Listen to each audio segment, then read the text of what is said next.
Hello everyone, it's Dr. Locklear, and we are going to continue with Module 2, and our concept, this one is cellular regulation, and we're going to be looking at sickle cell anemia, again another disease that affects the red blood cells, and this disease is very painful, and you see this a lot in certain cultural groups, as we will see as we go through the PowerPoint here. So what are our learning outcomes? We want to describe the pathophysiology of sickle cell. So how does it work? What happens during this process that makes the red blood cell look like a sickle shape? What is the cause, the etiology? What causes sickle cell anemia in certain age groups and in certain ethnic groups? We want to look at the risk factors. What are the risk factors that dispose us to sickle cell, and how can we possibly prevent having sickle cell? Sickle cell is usually a genetic disorder, and so prevention is really focused more on preventing the exacerbation of the disease and the crisis. What are the clinical manifestations? So what are the signs and symptoms? What do you see when someone's in a sickle cell crisis? What are the diagnostic tests and therapies that the interdisciplinary team uses to collaborate for the care? One of the main focus during the sickle cell episode is to get the patient out of pain, and they do that through fluid replacement, trying to get the red blood cells from clumping together, and we'll talk about that.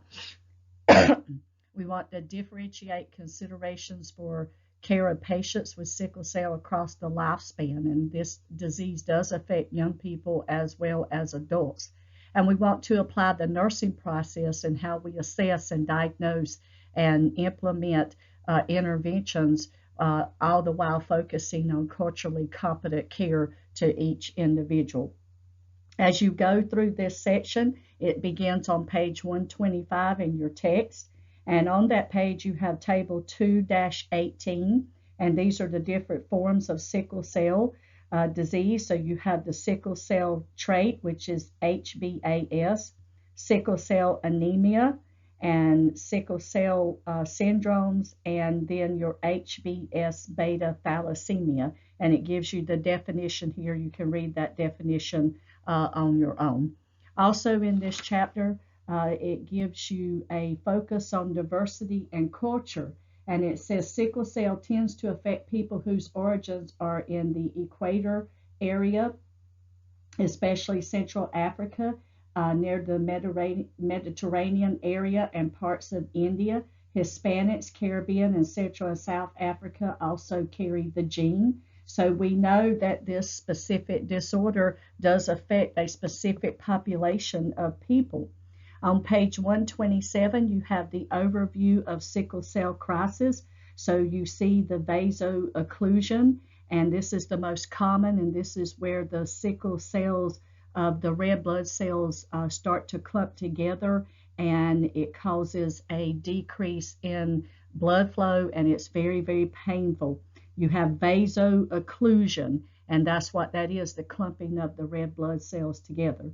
You have splenic sequestration, and this is where the spleen is affected. It is inflamed, and this is a life-threatening disorder. Aplastic crisis is caused by diminished production and increased destruction of red blood cells, and it's usually triggered by the human paravirus B19 viral infection. And then you have acute chest syndrome. And in this is the most common reason that patients are put in the hospital. You see this in a lot of adults and pediatric patients. The pulmonary is infiltrated with the abnormal blood cells or the abnormally shaped sickle cells, and it causes the person to have difficulty breathing, and you have almost like a pneumonia type infection. Make sure that you read over table 2-19. On page 128, you have the clinical manifestations. So you will see dyspnea, which is your shortness of breath, because the cells are clumping together. they're abnormally shaped, and they're not able to carry the oxygen needed to the tissues. Anemia, again, because you have increased red blood cell destruction and you have impaired RBC production. So they're being destroyed and you're not making enough at the same time. You have impaired circulation because they clump together and it impedes the blood flow, which causes the pain. And that's not the only cause of the pain. The other cause is because it's lack of oxygen, because the red blood cells aren't getting to the tissues. You have risk for infection because of inadequate circulation, and again the pain due to the occlusion of the red blood cells. On page 129, it's teaching the child with sickle cell disease, and you really have to teach the patients a lot, their families as well. When you're working with children, you've got to make sure you're teaching the caregivers of this child. Provide parents with information and the child. Don't leave the child out. Tell them, explain what the disease does. Teach parents to look for signs of dehydration, such as dry mucous membranes, weight loss, sunken fontanelles on the infant. So you're going to look at the skull and look at the fontanelles on the top of the skull to see if they're sunk in. Emphasize that increased fluid intake is needed to replace the fluids lost from overheating or overexposure to hot weather. So you want to give specific instructions on maintaining an adequate fluid intake every day. Make sure the child and the family understand what triggers it. It can be anything, infection, anxiety, some type of injury. It can be a possibility of multiple things that can trigger this. Provide the family with careful instructions about infusion therapy. These patients often have to get blood infusions to get new blood in there that's not sickle cell blood and it's not clumping together. And they also treat with transfusions of desferol for iron overload. The medication is usually given sub-Q or IV over 8 to 10 hours, and you want to be able to recognize, any adverse effects from that. Instruct patients that's important to inform all treating physicians and dentists of the child's medical condition. You want to give special precautions are necessary when the child undergoes any kind of surgical type procedure. Especially be mindful of hypoxemia because this can result from anesthesia. The child should also wear a medical ID bracelet. And so with the hypoxemia, again, your red blood cells they're not shaped properly, so they don't work properly. And so that is going to lead to lack of oxygenation as well. Please make sure that you read over that on page 129. And then you have a nursing care plan on page 132, and it's the patient with sickle cell. And so it gives you a little case study, and we may, if we have time, go over some of these in class. Each one of your exemplars has a nursing care plan at the end of it with a case study type scenario, and if we have time, we will go over those. So let's get started. So what is our overview of sickle cell? It's a hereditary disorder, and it is characterized by replacement of normal hemoglobin with abnormal hemoglobin. And so in sickle cell anemia, you have chronic hemolytic anemia is the most common type. And again, this is on table 2-18. So with the sickle cell, it can be chronic, and again, that is the most common form of sickle cell. So you have this hemoglobin, which we know carries the oxygen. So the hemoglobin is removed, and you have abnormal hemoglobin attached to the red blood cell. The pathophysiology, when the red blood cells contain your hemoglobin or abnormal hemoglobin, when it passes through those vessels, you get deoxygenation because of this abnormal hemoglobin. It causes the RBC to become rigid and deformed, and it almost looks like a um, a round circle, red blood cells round, but then you have an indentation, and that's why they clump together because they stick in these indentations. That's why they call it sickle shape. And so as a result, the RBC takes on a crescent or that sickle cell shape. Its characteristic shape of malformed RBCs is definitely associated with this disorder, and it's called sickling. And they will stick together because they, like I said, they attach in those little grooves. It's not a groove, it's an indentation, and they'll clump together. Vascular occlusion can cause tissue ischemia and organ damage because they're abnormal, so they're not functioning properly. And the more they clump together and clot, is cutting off the blood supply. Repeated or prolonged ischemia, which is lack of oxygen, death to the tissue, resulting from sickle cell induced occlusions. This causes damage to tissues and organs, and sickle cell crisis is life threatening. So on page 125, it talks about the sickle cell crisis or vaso-occlusive crisis. It's the painful periods resulting from ischemia due to the vascular occlusion. Any condition that increases the body need for oxygen or alters the transport of oxygen, such as when you have an infection, you're running a fever. Anytime you run a fever, you start breathing heavier. It may result from trauma or may result in sickle cell crisis when you have infection or trauma. Potential causes include those known to trigger sickling. In more than 50% of cases, the exact cause of sickle cell is not identified. And so, you know, they do think that sickle cell is hereditary. And as you see on page 126, it does focus on certain diverse cultures. The sickle cell life is shortened to 10 to 20 days instead of 120 days. The normal life of a red blood cell is about 120 days. These are only 10 to 20. So your bone marrow enlarges and it's trying to make more red blood cells, but it's producing them so fast that the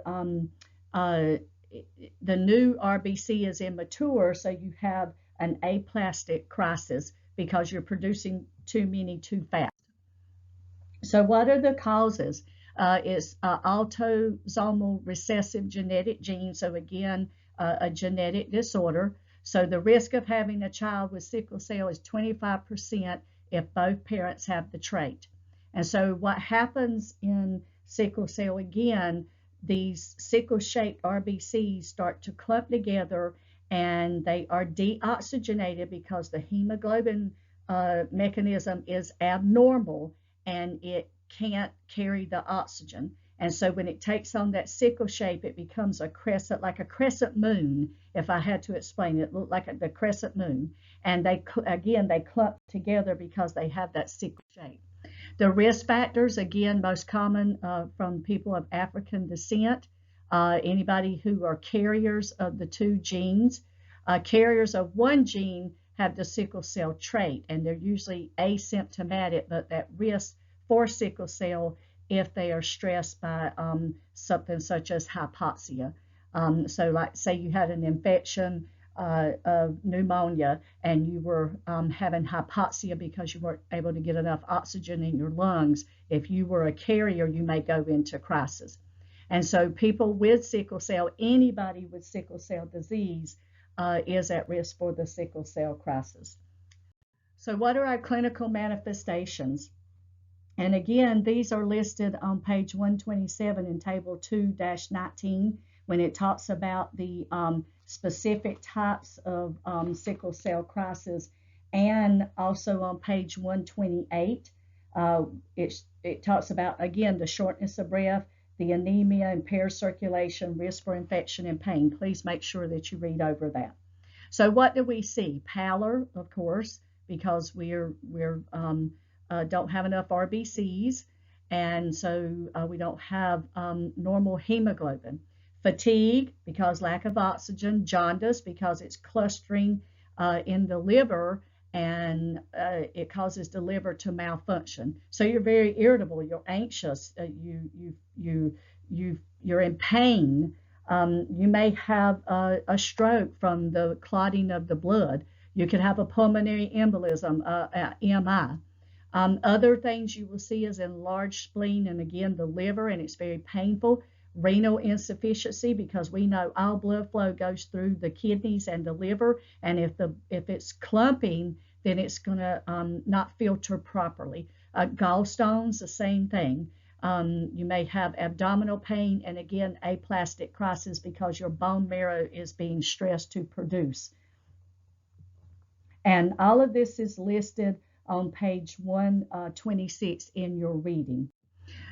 So the sickle cell crisis, it can last from 4 to 6 days, depending on how many sickle cell red blood cells that you have. It's very painful swelling of the hands and feet and the large joints. You may see the bone marrow affected, and it can lead to necrosis of the bone, especially in your back, abdomen, and the chest joints. Because, again, the bone marrow is where it makes the red blood cells, and they're abnormal, and the bone is being stressed. Acute chest syndrome, the blood is clumping. It may not filter through your pulmonary arteries correctly, and you may have difficulty breathing. Again, on the screen, pulmonary infiltrates from the blood clots. So fever, chest pain, and your WBC count's going to go up because of the infection type situation. Collaboration, you want to look at neonatal screening, early interventions, prophylactic antibiotics, educate the parents, and gene testing and counseling. So, someone who is a carrier and they have a child that is born, that child needs to be tested for sickle cell. And there are some diagnostic tests that they can do to do that. They can do an amniocentesis during pregnancy. They can do the newborn screening, and they can do a routine ultrasound starting at age 2 years for prevention of stroke. And some of these things are listed in your reading on page 127. Surgery. What they do for surgery is bone marrow or the stem cell transplant may be considered. In life-threatening instances of the splenic RBC sequestration, you may have to remove the spleen, and that's the splenectomy. Pharmacological therapy, oxygen, and we may have to give oxygen 2 to 4 to 5 to 6 liters sometimes, because they're so deficient in oxygen, because the red blood cells not working properly because of the abnormal hemoglobin. They need hydration, because this hydration helps break up the clots. And so they will administer oral and IV fluid replacement. It promotes pain relief, since dehydration is often a cause of the crisis. Fluids reduce the viscosity or the thickness of the blood, so adequate hydration is very important. It's imperative that we get some fluids in there. Analgesics such as morphine can be given for the pain, and they may be on a PCA pump as well. You may have pain medicines on an as-needed basis, and treatment with hydroxyurea. They found that this has been helpful in adults, and it's being used more frequently in children. This is a cytotoxic medication. It decreases production of abnormal blood cells and leads to a lesser amount of pain being experienced. Hydroxyurea increases fetal hemoglobin production and red cell mean corpuscular volume. So the side effects of hydroxyurea include bone marrow suppression, headache, dizziness, nausea, and vomiting. So somebody who would be getting this medicine would be monitored very closely. And then, they may be on antibiotics because they may experience, infections in the lung. They may have a UTI, so you need to, assess the lung sounds, and if they're coughing up anything, or look at the urine and make sure that it's clear and normal in color and not cloudy and have blood in it as well. Non-pharmacologic therapies, blood transfusions, and this is to offer some relief with the clotting factor. So some of the benefits, it improves blood and tissue oxygenation because you're putting in red blood cells that are not sickle shaped. It helps reduce the number of RBCs that are in sickle shape as well. Some of the complications is risk of iron overload, which is your hemosiderosis. The iron is stored in tissues and organs because the body has no way of excreting it.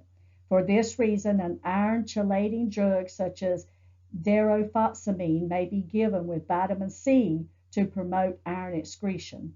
Another complication of multiple transfusions is the development of alloimmunization to red cell and platelet antigens. So this occurs when the child's immune system reacts against the antigens on the donated tissue, blood or stem cells. And so, anytime you're giving somebody blood or you're giving something, such as a stem cell, your body can react to it because you have to remember it is coming from another human being and not your own. The lifespan considerations in children, asymptomatic up to 4 to 6 months, they can have acute chest syndrome, high risk for stroke because of the clotting. Hydroxyurea is used in screening with transcranial Doppler for identifying any possible signs and symptoms of a stroke.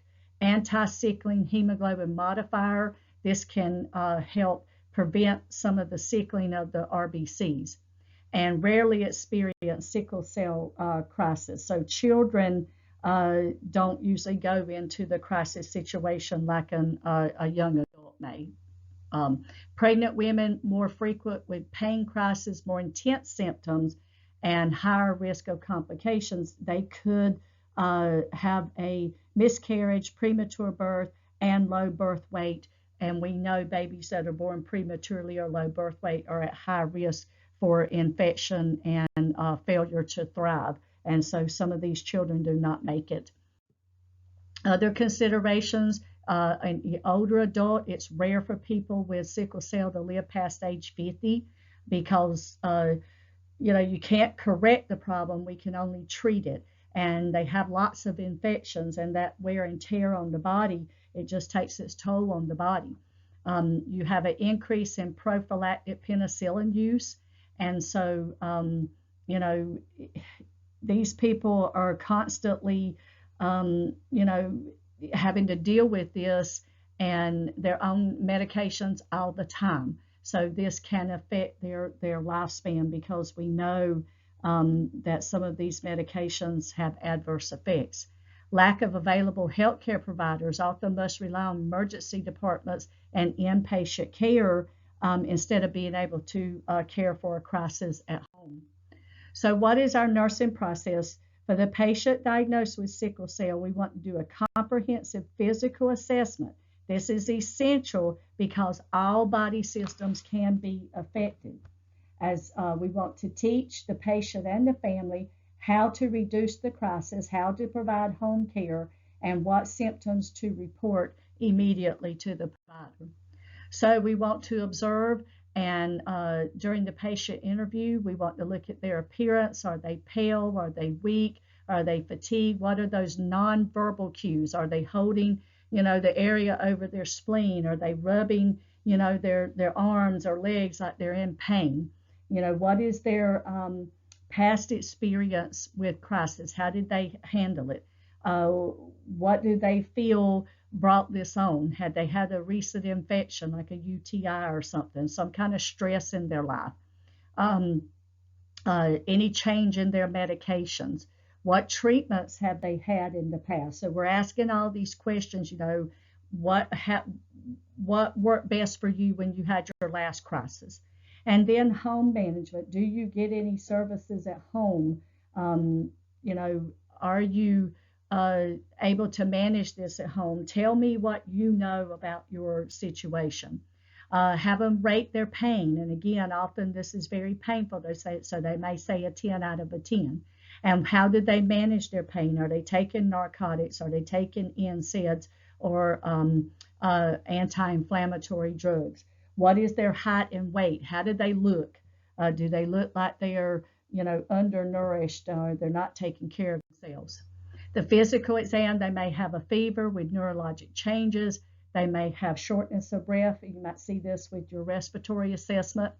You have indicators of inflammation and signs and symptoms of infection, such as a fever. Monitor for signs of shock. When someone is dealing with sickle cell, they are at risk for shock. Because of the lack of oxygen to the tissues, the tissues start to die. They could have hemorrhaging from this. And so you want to look, is the blood pressure low? Is the pulse high? Is the patient losing consciousness? What is the psychosocial piece? We don't want to forget that. Does the family have a means of having counseling? Is there services in place to help with the healthcare costs, the medical expenses, just to help them deal with their feelings related to the disease? This is a very debilitating disease. These people are in and out of the hospital a lot. Here are your nursing diagnoses: impaired gas exchange, ineffective breathing pattern, and these are listed here for you: risk for infection, and sometimes that nursing diagnoses may be infection, because we know that they can have those with this disease. Again, acute pain, and sometimes that's the number one, and the pain is unbearable sometimes. The goal is to maintain oxygen greater than 90%, maintain a normal respiratory rate between 12 and 20 breaths per minute, and we want the patient to deny shortness of breath and dyspnea at rest with appropriate activity. We want the patient to deny manifestations of acute cardiac syndrome. We don't want them to have, the possibility of having an MI because of the clots. And we want the patient to have no signs and symptoms of a stroke. So how do we do that?